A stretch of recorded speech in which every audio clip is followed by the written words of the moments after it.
आज के इस एपिसोड में हम बात करेंगे पहलवान सत्येंद्र मलिक थप्पड़ कांड की। आखिर ये थप्पड़ कांड क्या है, आइए इसको शुरू से समझते हैं। दिल्ली के इंदिरा गांधी स्टेडियम में कॉमनवेल्थ गेम्स के ट्रायल्स चल रहे हैं। इन ट्रायल्स में रेसलिंग की कुश्ती में 125 किलोग्राम भार वर्ग में पहलवान सत्येंद्र मलिक और पहलवान मोहित का मुकाबला होता है। इस मुकाबले में पहलवान सत्येंद्र मलिक 3-0 से लीड करते हैं, पर आखिरी के 18 सेकंड में कुछ ऐसा होता है कि मोहित को 3 और अंक दे दिए जाते हैं और मोहित को विजेता घोषित कर दिया जाता है। पहलवान सत्येंद्र मलिक इसके ऊपर नाराजगी जताते हैं और कंसर्न के तौर पर अपने रेफरी जगबीर के पास जाते हैं। रेफरी जगबीर उनको इसी बात पर चाटा जड़ देते हैं। हर एक्शन का रिएक्शन होता है और पहलवान सत्येंद्र मलिक भी उनको चाटा जड़ देते हैं। पर आखिरी के 18 सेकंड में ऐसा क्या हुआ कि पहलवान सत्येंद्र मलिक हार गए और पहलवान मोहित को विजेता घोषित कर दिया गया। आइए जानते हैं इस पूरे घटनाक्रम को पहलवान सत्येंद्र मलिक की जुबानी। सत्येंद्र मलिक, आपका बहुत बहुत स्वागत विलासन स्पोर्ट्स पर। धन्यवाद सर। आखिर ये पूरा माजरा क्या है, इसके बारे में बताइए। ये बस यही है सर, एक ये ज्यूरी द्वारा की गई नाइंसाफी का मामला है और मेरा स्कोर था उसमें 3-0 का कुश्ती में, पर लास्ट की जब 30 सेकंड का टाइम चल रहा था तब उसका अटैक हुआ मेरे पैर पे और वहाँ बिना कोई होल्ड हुए उसी पोजीशन में मैं बाहर निकल जाता हूँ एक बार नीचे गिर के उठ के। तो वहाँ पे जो मैच चेयरमैन द्वारा वो स्कोर नहीं दिया जाता और ना पहले जब ज्यूरी ने देखा उसके द्वारा वो स्कोर दिया जाता है। तो उसके ऑब्जेक्शन क्या निष्फल होने के लिए मेरे को 1 पॉइंट और दिया जाता है और मेरा स्कोर हो जाता 4-1। पर उसके बाद ये जगवीर जी ने आके अपनी एंट्री की, उन्होंने दोबारा ऑब्जेक्शन किया। वो दोबारा ऑब्जेक्शन करना भी रूल के खिलाफ था। एक बार ही होता है ऑब्जेक्शन, दोबारा अगर फर्स्ट टाइम जब ऑब्जेक्शन कर दिया और वो सही नहीं पाया गया तो वो ऑब्जेक्शन किया रूल है कि वो दोबारा नहीं हो सकता कुश्ती में। वो जो ऑब्जेक्शन करने की बॉल होती है वो वहीं पर जमा हो जाती है मैच चेयरमैन के पास। पर इसमें कुछ अलग हुआ और दोबारा से वो ऑब्जेक्शन किया गया, दोबारा से ज्यूरी को चेंज किया गया और जगवीर शामिल हुए उसमें और उन्होंने आके गलत फैसला मेरे खिलाफ दिया। और वो तो वो ही जाने उन्होंने वो गलत फैसला क्यों दिया, इसके पीछे उनके दिल में क्या राज है, क्या उन्होंने किसी से कुछ बात की है, मैं इसके बारे में नहीं जानता क्योंकि वो ना मेरी कुश्ती में थे ना किसी पद पे थे मेरी कुश्ती में।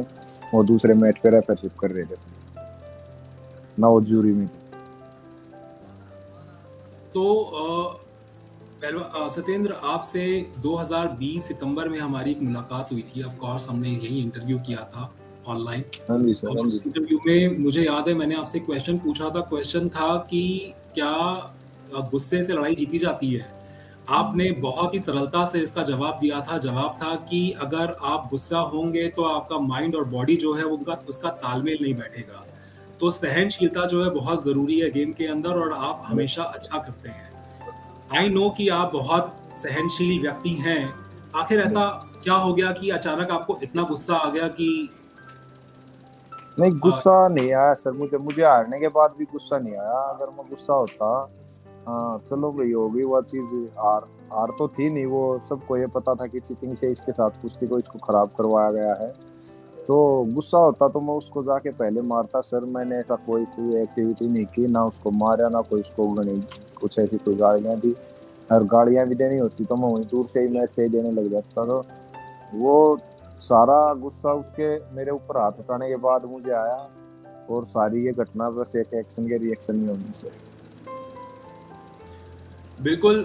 हमारे उत्तर प्रदेश के मुख्यमंत्री योगी आदित्यनाथ ने भी बोला पिछले साल एक इंटरव्यू के दौरान कि अगर आप को एक चाटा कोई जड़ दे अगर बीच बाजार में तो आप क्या करेंगे। और योगी आदित्यनाथ ने बड़ी सरलता से उसका जवाब दिया कि अगर आप सक्षम है तो आप चाटा मार कर रहेंगे, नहीं और अगर सक्षम नहीं है तो आप आएंगे और भूल जाएंगे पूरे एपिसोड को। बहुत वायरल हो रही है योगी जी की ये वीडियो भी मेरे बिल्कुल साथ में। हाँ, और उनका हम तो बिल्कुल उनके रूल रेगुलेशन को फॉलो करते हैं, ना कोई गलत काम करते ना किसी गलत चीज को सहन करते हैं। तो यही चीजें हुई हैं सर सारी, ये सभी जानते भी हैं और सबको पता भी है कि भाई मैं किसी से कभी कोई लड़ाई झगड़ा या इस तरह की बातें नहीं करता। हाँ, इसीलिए सब इतने जानते हैं गांव के लोग भी, और सब इतना मुझे फेवर कर रहे हैं। तो यही बात है सर। आपने आप मोखरा गांव से बिलोंग करते हैं, आपने वहां की पंचायत के सामने भी पूरा का पूरा किस्सा रखा, पंचायत आपके साथ है। लगभग 7 दिन हो गए उस पूरे माजरे को।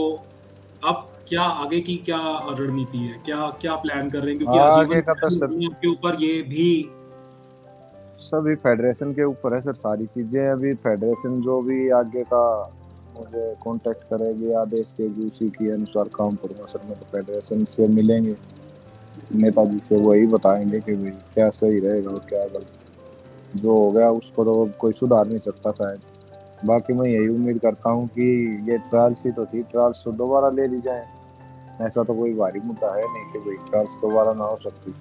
और इसमें साफ साफ दिख भी रहा है कि रेफरी और जूरी द्वारा गलत फैसले दिए गए हैं और चीटिंग हुई है मेरे साथ। अच्छा, जब आप रेफरी के पास गए थे तो मतलब वीडियो में साफ देखा जा सकता है, बहुत वायरल हो रहा है ये वीडियो, जिसमें आप जाते ही उनसे कुछ बोल रहे हैं और आपकी जो बॉडी लैंग्वेज है वो भी कोई एग्रेसिव नहीं है, मतलब वो एक कंसर्न वाली लगती है उस वीडियो के अंदर। तो आप बोला क्या आपने जाकर के जिसपे वो इतना गुस्सा हो गया कि उन्होंने चाटा लगा दिया?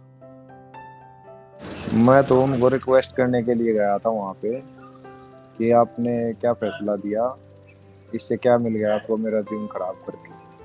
इतने में उन्होंने थप्पड़ मार दिया। वो पता नहीं क्या क्या बातें बना रहे हैं, ये बोला वो बोला। चाहे उसके अनुसार कुछ भी बोला, ऐसा थोड़ी है फिर वो थप्पड़ मार देंगे। रेफरी जगबीर का भी कुछ इंटरव्यूज हैं जो बहुत वायरल हो रहे हैं, जिसमें उन्होंने फेडरेशन के प्रेसिडेंट के को लेकर के भी ये कहा है कि शायद उनके पास में इशारा उनकी तरफ से आया था। हाँ अ, तो उसके बारे में क्या कहना चाहेंगे? भाई यही है सर उनका जो वो वायरल हो रहे हैं ना, जो उनके इंटरव्यूज। आप एक बार उनके नीचे के कमेंट्स पढ़ना, लोग उनको क्या क्या बता रहे हैं। तो उनको खुद ये चीज देखनी चाहिए कि भाई तुझे एक बार खुद उनको जाके नीचे कमेंट्स में पढ़ना चाहिए कि लोगों की क्या राय है तुम्हारे इस विचार के बारे में जो तुम काम करते हो। उनको खुद समझ में आ जाएगा कि भाई वो सही है या वो गलत है। उसके बाद वो खुद सोचें, अपना डिसीजन लें कि वही गलती हुई है। चलो अब तो हम इंसान हैं, हमारी नजरों से वो बच जाएंगे इस चीजों के बारे में कि भाई चलो कुछ नहीं, थोड़े दिन बाद चलेंगी, खत्म हो जाएंगी। पर वही भगवान की नजरों से कौन बचे है आज तक नहीं।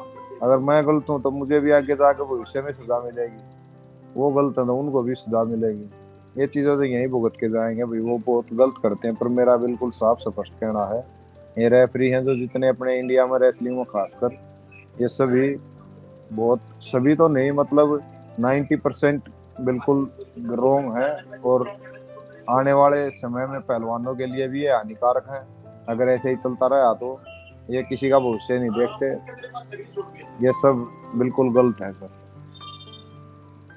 आप क्या चाहते हैं अब? आपका भी कुछ ना कुछ इसके ऊपर टेक होगा। अब आप अभी अभी अगर आपसे पूछा जाए, क्योंकि आपने बोला कमेंट्स के बारे में, सारी चीज़ों के बारे में, रेफरीज के बारे में आपने बताया 90% तक, लेकिन वो गलत है। आप अभी क्या चाहते हैं? मैं तो यही चाहता हूँ सर, दोबारा से इस फैसले पर एक बार अच्छी तरह समीक्षा की जाए और दोबारा से एक बार अपना जजमेंट देखा जाए कि भाई ये सही दिया गया है या गलत दिया गया है, और मुझे ट्रायल्स के लिए मौका दिया जाए बस। अगर उन ट्रायल्स में मेरी हार हो जी तो मैं उस चीज़ को स्वीकार कर लूंगा। बेशक पीछे पिछली बाउट में मैं बेशक से मैं जीत रहा था, मैं 4-1 से आगे था, टाइम भी 18 सेकंड बाकी थे। उस फैसले से कोई भी किसी भी चांस, कोई भी चांस नहीं है कि मैं हार जाऊं 18 सेकंड में 4-1 के स्कोर से। तो उस चीज़ को ख़त्म करके मैं तो यही मांग करता हूँ कि ट्रायल्स ले लें दोबारा। मेरा रिजल्ट चाहे कुछ भी रहे, मैं उसको स्वीकार कर लूंगा और वो चीज़ सारे देश के सामने होगी। क्यों मुद्दा अभी इतना बढ़ चुका है, तो मैं तो उस चीज़ के लिए एग्री हूँ। हार हो या जीत हो, मैं स्वीकार कर लूंगा उस चीज़ को। मेरे भी दिल में यह ना रहेगी कि भाई तेरे साथ गलत हुआ।